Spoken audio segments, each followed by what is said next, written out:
What is up, guys? Sawcasm here, and today I have for you guys a 108 and 5 gameplay. So 108 kills, 5 deaths. Ooh, fancy.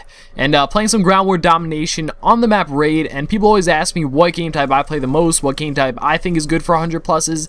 And I played 9v9 almost exclusively in Black Ops 2. Sometimes in Modern Warfare 3 I played 6v6 domination, but I did mix it up a little bit there. But in Black Ops 2 I only play ground war, and I just find that it's the most fun for me. It's the most fast-paced in my opinion because there's more people, so obviously it's going to be a little more fast-paced. But then a lot of people tend to think that the best game type for 100 pluses are like the ones that go to 15 minutes. Like you could have headquarters or hardpoint on the smaller maps. Those can be good too, but I just don't equivalent.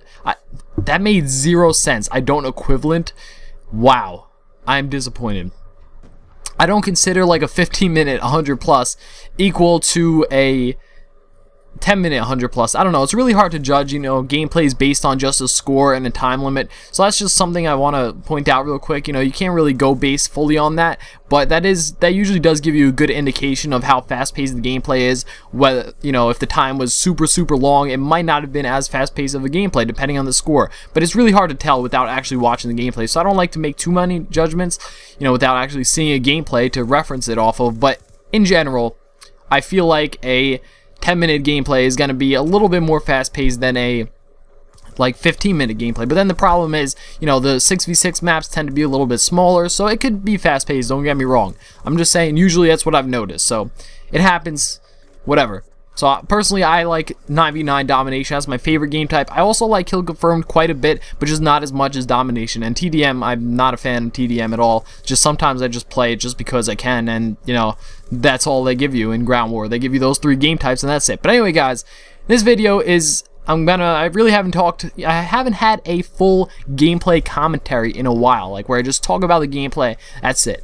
And in this video I get like 31 defends and something ridiculous like that. I'm pretty sure it was 31.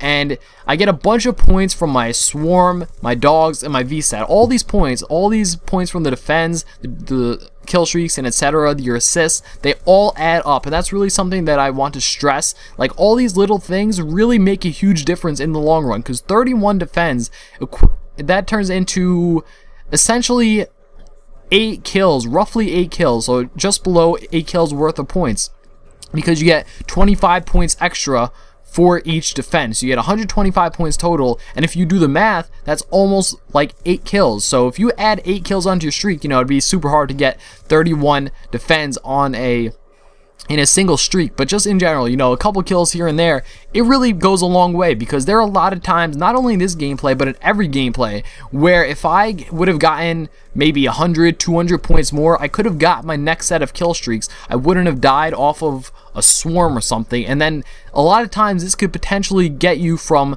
70 kills to 100 kills, 80 kills to 100 kills. So it's, you know, these really little things, these tiny minuscule things that you may feel like, oh, you know, this game I had no shot of getting the 100 plus. But had you just had a little bit better luck, you know, you're in the maybe a little slightly different position at the right time, and you could have got that defend, or maybe you could have just even got a single kill that you died off of.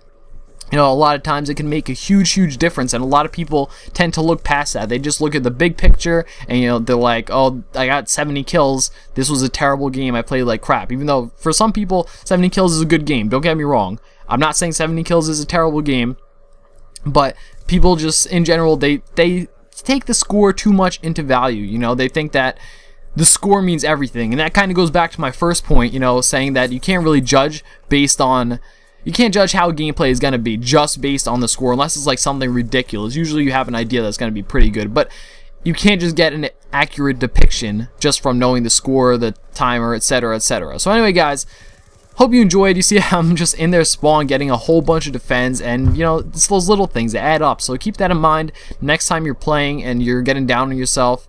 And yeah, so that's it. Hope you enjoyed. Leave a like if you enjoyed this video. There's my dog shaking his collar. You probably heard him, and he always loves to make noise when I make videos. Leave a like if you enjoyed. Let's try to get 1,000 likes. That would be amazing, and I would truly appreciate it, and I'll upload another video right away. I've been uploading videos like crazy. I'm really enjoying it. Yes, Mom. Damn, she always opens the door when I make a commentary. Whatever. I'm going to leave that in. Thanks for watching.